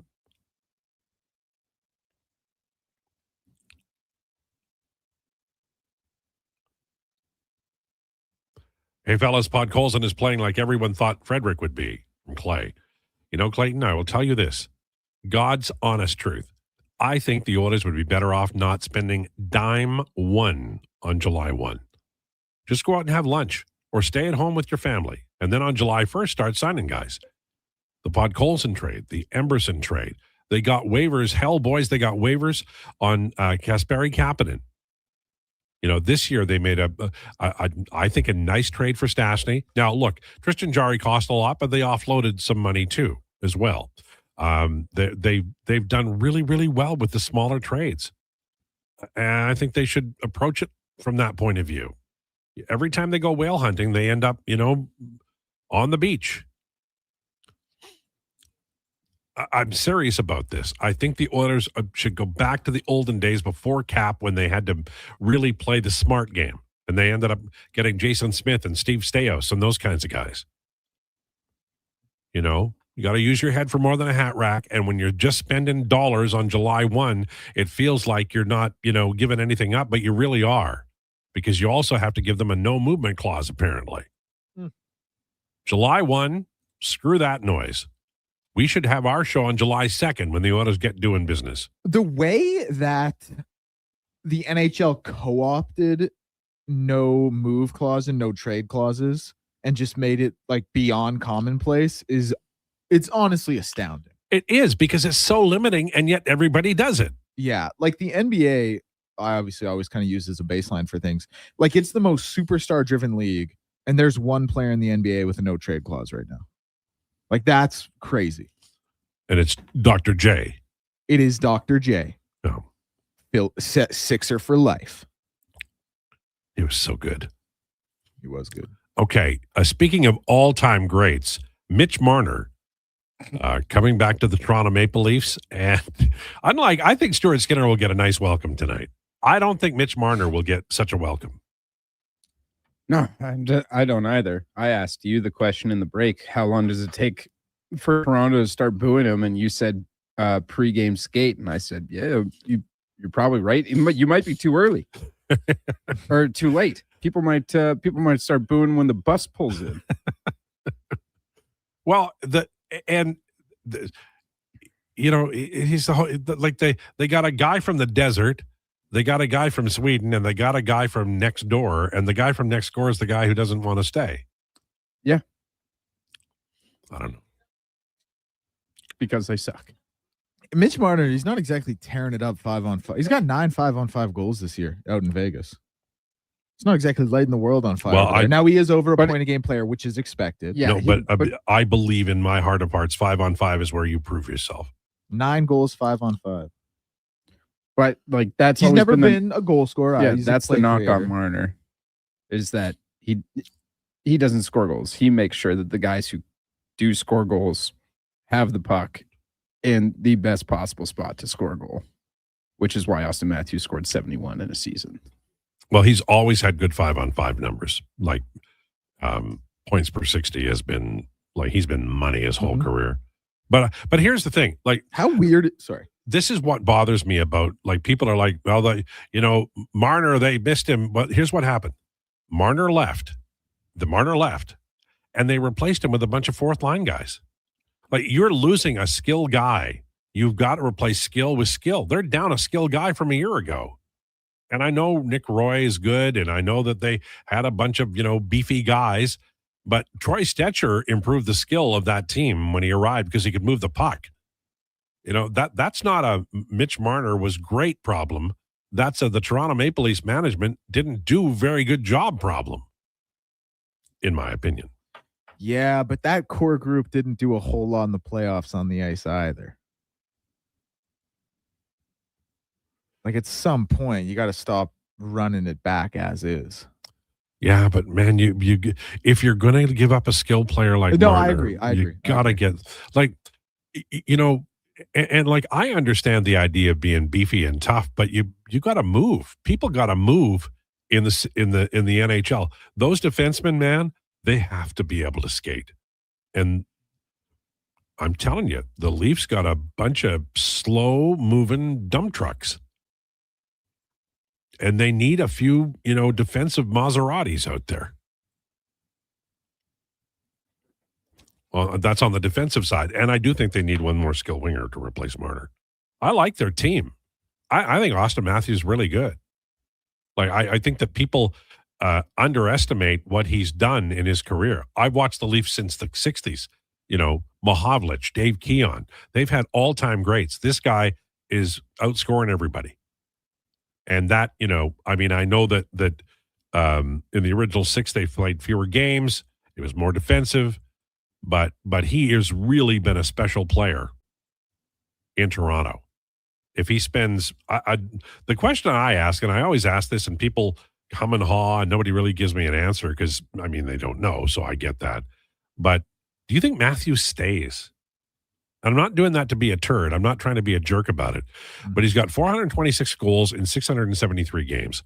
Hopefully he hangs around for, goal 500 because that would be, a real kick in the, whatever.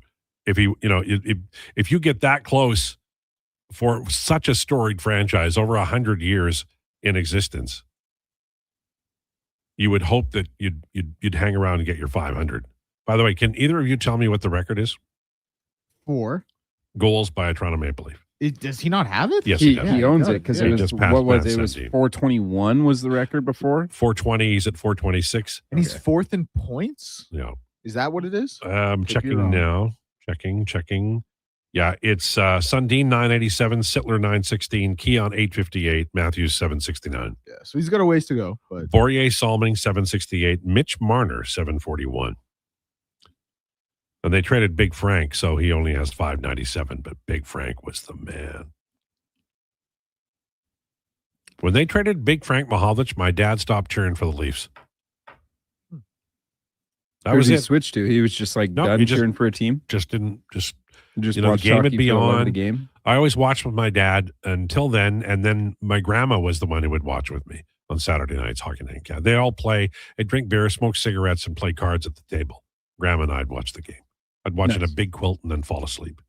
Yeah. Good days. No doubt.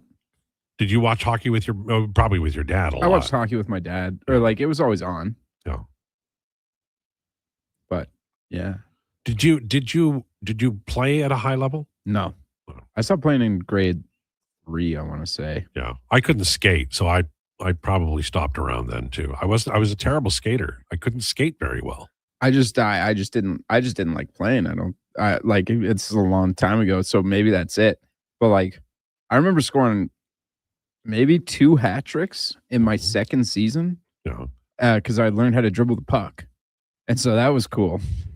And I was able to just move faster. But yeah, I don't know why I really stopped. It just wasn't for me. Well, you were busy, breaking down, John Wayne movies for the cinema side. Exactly. Yeah. And I think my parents are very thankful for the fact that I stopped playing hockey. When It's I did. expensive, man. Like, I think it was either like it was make or break right there. Honestly, I think they were okay with me being okay being done.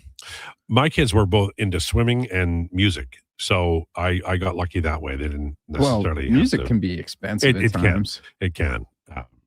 Like a flute is mighty I expensive. know, but Long and McQuaid, you can, Yeah. But I remember my son; he got a trumpet. Oh. Nice. But he wasn't Earth, Wind, and Fire with the trumpet. Well, good guy though. Funny, wicked sense of humor. Oh, well, he sounds nice. Yeah, should be doing the radio show. So you guys come up with a way to get me out of here, or are you just going to be in here for the long haul? We're just here for the long haul at this point, I think. Yeah, I'm chilling, man. I'll do whatever I need to stay around here. Patience is a virtue. You know what I mean? Well, you don't. I appreciate you not being vultures about it, which is really nice. Well, yeah, I can, I could be a little vulturous. Well, I mean, I do like every once in a while, Declan will say things like, I could probably set you up with all the stuff you need for a podcast if you wanted to go that way. Yeah, and I Stuff like stand by it. Whatever you need, man. Let me know. I sit there in a rocking chair at the end of every day, swaying back and forth, just staring at the wall, wondering when you'll hang it up. Yep. I mean, unironically, like jokes aside, I think you would do so well with a podcast because people love your stories. Yeah, this is true. Why don't you leave and do that? Well, there will come a time, but at this point, I just do it for the bit. Well, I love it. I worked for coming up on 46 years in radio. This is easily the best format. I worked country. I loved country music. Country music is the best music format because country music listeners truly love the DJs. And when artists come to town, they thank radio. Can you imagine rock and roll stars or rap stars thanking radio? In country, you go to a country music concert, and the star of the show, the headliner, will come out and say, they'll name the radio station, they'll thank the radio station, and they might even thank one of the announcers. Holy hell, Batman. It's a great format. Could you imagine if like Mumford and Sons came to town and they're like, anyways, guys, shout out to the Breeze for helping us with all this. Right. That is a really great thing. It's a fabulous endorsement, and it does have importance. So no shade at the Breeze either. I love their music. No. Which is why they came to top of mind. But you're right. Because we see it here. Like Brett Kissel helped set up Jackie Ray's bye-bye ball. Yeah. Yeah. Which was a wild time. It was a fun party, I tell you what. Now, did the police arrest you or just take you home that night? They stayed away from me. They did come and talk to me because they wanted to know where Jackie was. And I was like, oh yeah, just over there. I miss her. I really genuinely miss Jackie Ray. Well, you're just not here when she walks in. I've seen her twice since she retired. I've seen her once, and I got her to agree to come on this show and talk curling during the Worlds. So very good. Well, hold on. During the Worlds or like the Scotties, because the Scotties start, I think it's next week. I didn't confirm Scotties, but I'll ask. Okay. Or maybe you can ask when apparently you see her more often than I do. I've seen her one more time than you, apparently. There you go. All right. So what are we doing on this new cooking declinations that's coming up? Yeah. So Declan CAA, now that the football season is over, we prep ourselves for March Madness, do a little college basketball. But I got to be honest, I'm a little out of touch. I'll talk some of the bigger storylines. Not going to be the most in-depth segment today. It'll be better next week. I want to give that heads up. There's a really cool story. The Miami of Ohio Redhawks undefeated this season. Wow. You thought Mac was bad at football. Let me tell you about their basketball. But looking forward to that one. I didn't, I was so focused on Indiana football, right? Yeah. And then somebody said the Hoosiers won, and I'm like, oh, basketball. So I guess Hoosiers is such associated with, basketball. Mm-hmm. Hoosiers? Yeah. Did you like that movie? Yeah, I've only seen it the one time. But shout out to Jimmy for passing the ball. I remember I brought that up to my basketball coach, and he was like, I hated that movie because I hated the pass rule. All right, 1:33. We're breaking early. Is that a good idea? Yeah, it's fine. But I'm going to be honest. Like Scotty starts tomorrow. The chamber is not locked and loaded for Declan CAA today. What do you mean by that?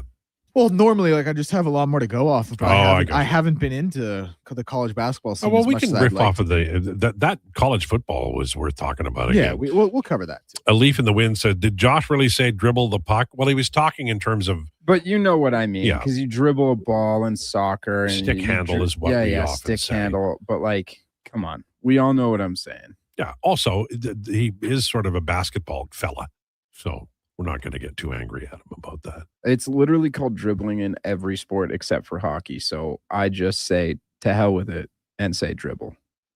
Sorry, guys. Except for baseball, because there's literally no comparison. Cricket's a wild but game. Cricket, there's nothing like dribbling either. I can't lie. I would love to know how cricket really works. I'd Well, love to you be a have- cricket guy. You have.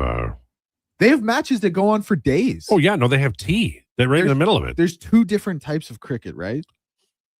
Well, there's the cricket in the field, and then there's the game. No, but there's one that can last a couple hours, and there's one that lasts a couple days. Well, these big major events like between India and Pakistan or whatever, they go forever. Yeah, those Huge. are. And they're massive. Like the whole nations are just. It's like us and like hockey. The Ashes as well. I think that's England and Australia. That's crazy. Okay, yeah. By the way, so there's Test one day and T20, which differs in duration, overs, 100 ball. I don't know what all that means, but yeah, two different kinds. When Crazy. I see cricket, all I can think of is Hot Box from Fantastic Mr. Fox. Nails. Where you gotta tag the seeker or whatever. All this, they light the pine cone on fire and stuff happens. Okay, I got it here. So Test cricket is played over 5 days. 1 day internationals last about 8 hours, and T20s last about 3 to 4 hours. Okay. Crazy. Yeah. Not Fred said, did your son sound more like an air raid siren with the trumpet? No, it was most of the problem was that it was the song. It was Cherry Pink and Apple Blossom White by Pres Prado. And it goes da da da da da da da da da da. And learning the breathing of that was, and it was it's over and over. It drives you nuts, but it's your child, right? And it's your child. So you'd go, oh yes, play. Well, could I hear that again, please?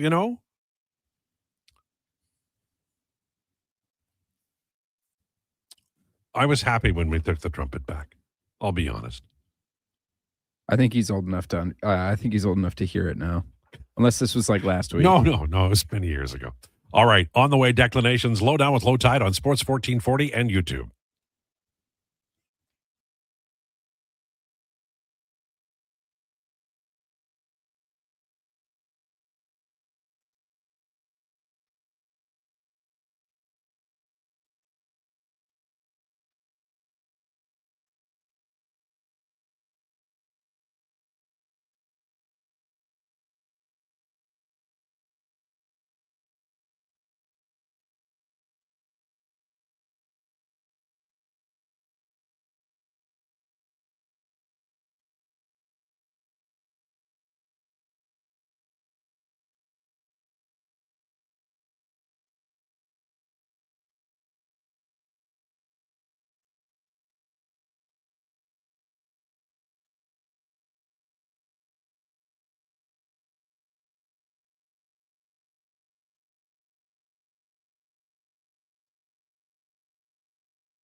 The Lowdown with Lowetide on Sports 1440. Can you fit sports encyclopedia on a business card? Presented by Wolf GMC Buick. We're making it easy. WolfGMCBuick.com.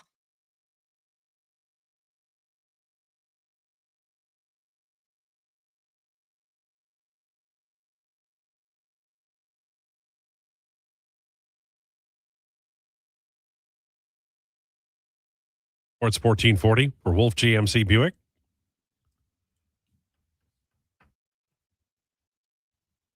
Time for declinations.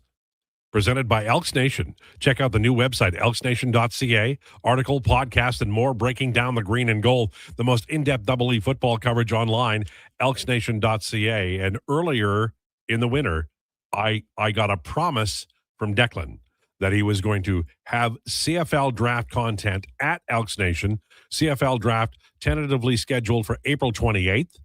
They're working on a television deal. And I know he's going to fulfill his obligation by giving me lots to read and hopefully one or two mock drafts by the time we get to draft day. Yeah, we'll definitely be doing some draft coverage over there at Elks Nation. And Beautiful. It's going to be awesome. And I can't wait. All right. What have you got for us today? Yeah. So, I mean, Declan CAA, right? We got to talk a little bit about sorry, I just got to do something here. We got to talk a little bit about college basketball, I think. We got to make the shift because the football season is now over. The Indiana season, though, just one final time for the year. This is a program that's been around since 1899. They had 6 top 10 wins in their school's history. They had 6 this season. Wow. They have 6 bowl wins now in their school's history. 3 of those dating back to Monday came in the last 19 days. So it was really something extraordinary what they achieved. And I just want to, give it as much credit as possible because it really is unheard of. And it really is something you don't really think of. But it's college basketball time now. We're shifting March Madness, everyone's favorite tournament. That one's going to be coming up here before we know it. 3 undefeated teams left in college basketball. Arizona, the number 1 seed in the college basketball world. They got all 61 AP votes. Nebraska, the number 7 seed, both of them are 18-0. And Miami of Ohio, they finally made it into the poll at 25. They're 19-0 playing in MAC. They're a great story. And here's another little fun piece of trivia. There hasn't been an undefeated college basketball national champion since 1975-76, which, funny enough, was the Indiana Hoosiers. So I'm not telling you where to go with your pick. UConn is looking really good. Michigan has a great program. Purdue, always. Duke has a great program, and Duke has one of the best players in the country in Cameron Boozer. If you're a little bit older, you might remember Carlos Boozer. Cameron Boozer is his son. He's putting up 23 a night with 10 rebounds. That's an amazing stat line for the college game. He's doing it in 32 minutes a night. He's putting up, like I said, he's putting up 23 points, 10 boards, playing like the player of the year. They also, there's this kid at Northwestern, Nick Martinelli, who's really good as well. But what Cameron Boozer is doing, and Duke is obviously, everyone knows about Duke basketball. They're ranked 5th in the country. They're 17-1.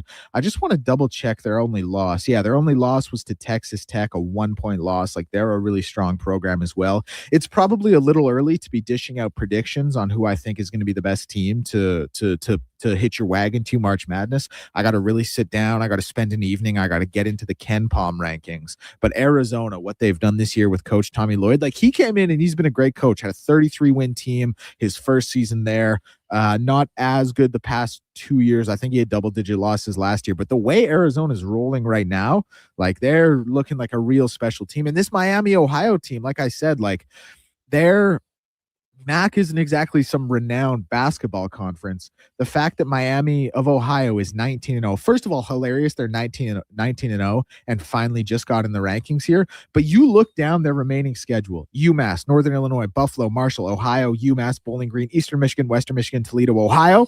This could be an undefeated team going into conference tournament. And it's so cool what they're doing. They put up 94 points a game, which is 2nd in the nation. They just score and score and score. They got this white kid with a mullet named Brant Byers who leads them in scoring. I think they have 6 players who put up over 10 a game. So they play as a team. Mullet kid from Canada? Oh, that's a great question. I'm going to have to look it up. Don't know where Brant Byers is from. Pennsylvania. Same thing. Yeah, Pennsylvania. Yeah. But they're a really, really cool story. Like I said, we're going to get more in depth. I love the Ken Palm numbers. I love everything about the So you madness of love the college Ken basketball. Palm numbers, but you don't like analytics. I've never said that. This is how I know you are actually the one who doesn't pay attention to the show, because I do like analytics. I like analytics a lot, but I do think there's a time and place for them, and I think some mean more than others. That's fair. And also, I know Josh will like this one. There's this kid at BYU, AJ Devansa. Unbelievable talent, projected early to be the number 1 pick in the draft. It shifted a little bit. There's this kid at Kansas, Darren Peterson, Cam Boozer, like I mentioned, but this AJ Devansa dude, real special talent. I like that. Crazy athletic. I got hooked on college basketball when I lived at West Edmonton Village. I had a townhouse there, and they had ESPN, and they'd run like Monday Madness, and Thursday nights went till like 3 a.m, and Hawaii would play. Oh. There was a wall-to-wall basketball, and I got hooked on Shaq and LSU. Yeah, I watched a bunch of those games, and it was just stupid good. Listen, say what, like, I know we don't have the biggest basketball fandom contingency on our text line, and I understand with the state of the NBA, but no one can sit there and tell me that March Madness isn't one of the absolute best things in sports. It's so much fun. The only thing I object to is people getting mad when their brackets bust, because most of us can't name 64 teams. Yes. And actually it's 68 in the field. Right, as well, because you so, play yeah. it, right? But like, so getting like I'll fill it out. I don't usually, but I would fill one out. But like, if people are getting mad about it, like, come on now, like. Oh, I know. And here's the other thing. I always love to bring this up. I've probably brought it up at least a couple times a year on this show. Do you guys know what the odds of a perfect March Madness bracket are? 1 in 3 trillion. 180. Oh, I forget. It's like 1 in 286 billion or something like that. Yeah, both of you were way off, because it's 1 in 9.2 quintillion. Oh, very good. Yeah. So and this is many the a year that I hit the odds. How many zeros is a quintillion? More than are on my paycheck. Okay. Wow. Unfortunately. No, that's fortunate. Yeah, I mean, you don't want to make more money than you're worth, because then people are going to, call you 18 names on zeros in sports radio quintillion. shows. How many? 18. Wow, that's a lot. Because 1 million is 6 zeros, right? Yes. Okay, so that's That's all right. I'm going to win it this year. Warren Buffett's, whatever it is, $50 million. Billion. His $1 billion bracket challenge. It's going to be the year. What's the closest anyone's got? They went all the way to the Sweet 16 without having anything wrong? Dude, yeah. The last couple of years, people have been closer. And I'll tell you this. They're also in the NIL era, where rich teams get a little richer. It's more feasible now than ever. I still don't. So the odds are so against you. It's still just a rich teams getting richer doesn't really matter, honestly, because it's best of one. So if AI is so good, would they AI be able will to get- because they can't quantify the just improbability of the whole thing, or like good players just like choking. Has AI tried this? I have no idea. Well, Probably. it's funny. Sometimes you'll ask like AI, like the next 10 or the next 50 MLB champs, and like 13 years down the line, they'll have the Cincinnati Bengals, and 24 years down the line, they they'll get have that the mixed up a Edmonton little bit. Oilers. Yeah, But that's like, I remember one time that when I first saw whatever the hell it is, they had a gymnast, and the gymnast was doing things that would break them in half, and it became uncomfortable to watch. Naturally. So I think they are getting better, though. AI? Yeah. Yeah. Yeah, I guess so.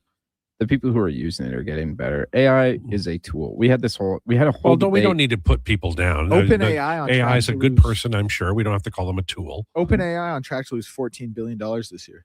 Wow. Wow. Are they so they're the Cleveland Browns of business? Zinger. What was I gonna? We had this whole argument in school, my first semester. What year? This would have been 2023. What? No, grade 10, grade 12? No, like in college. At Okay, Nate. college. Okay. we had this debate. We were all assigned, like, we could pick the topic that we wanted to debate, but you didn't know if you were debating for or debating against until your team was put together. And then you had, I think, a day to put your debate together. And so me and my buddies were like, all right, like, let's debate AI, let's debate against it, whatever. My two buddies who were like sort of pro AI or whatever, pro like using it, got put on the why AI is bad in media. And I was like against it. And I got put on the why AI is good. And oh man, they showed up at their whole team showed up in suits and stuff. And I was just sitting there. I had like 9 pages of information. The rest of my team did not really show up or anything. I would like to do a debate of the Bible with Declan, and neither of us gets to know until we flip a coin if we're arguing truth. Well, I would just concede if I flip. I'd be like, yeah, you clearly win if you win the coin flip. No, you would have to do the research.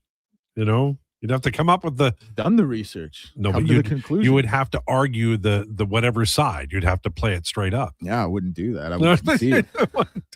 That's like, but I mean, it's like you're gonna like add like argue. I don't love Jimmy Butler. It's like, how can I do that? Well, it's like I do love Jimmy Butler. Why Jimmy Butler's not a Hall of Famer? Do you think I could? if we were going to say, I could at least maybe make that argument. We are millions of miles from Miami, but the Miami Heat get mentioned. Do you think it's too much by a little or too much by a lot?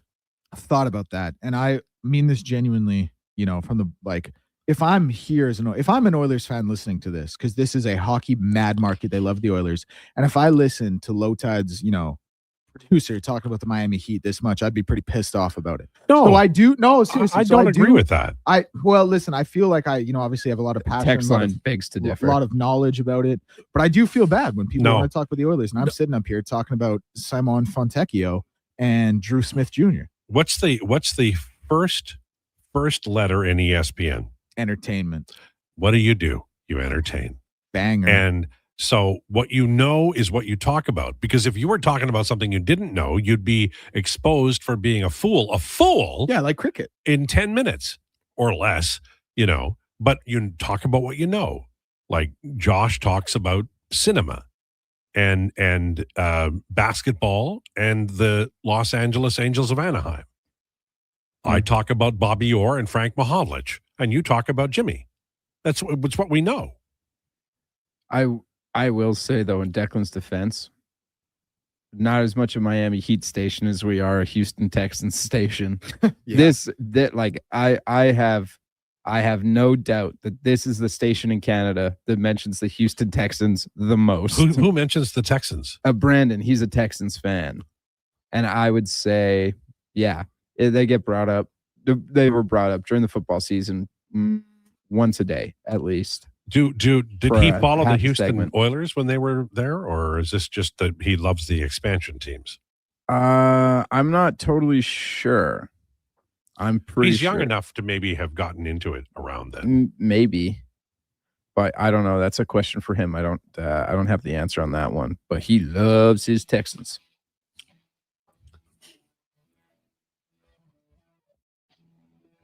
Every time I listen to that show, I want beef jerky. That's the truth. That's the best beef jerky, not in Alberta, but in Canada. And that's a fact. You can take it to the bank. All right. Well, enough of this. On the way, Pittsburgh Penguins play tonight. Jason Greger will preview the show, the pregame show and postgame right here as well. We'll talk about that and more tomorrow with Steve Lansky and others. Thanks for tuning into the Lowdown. Please enjoy your day.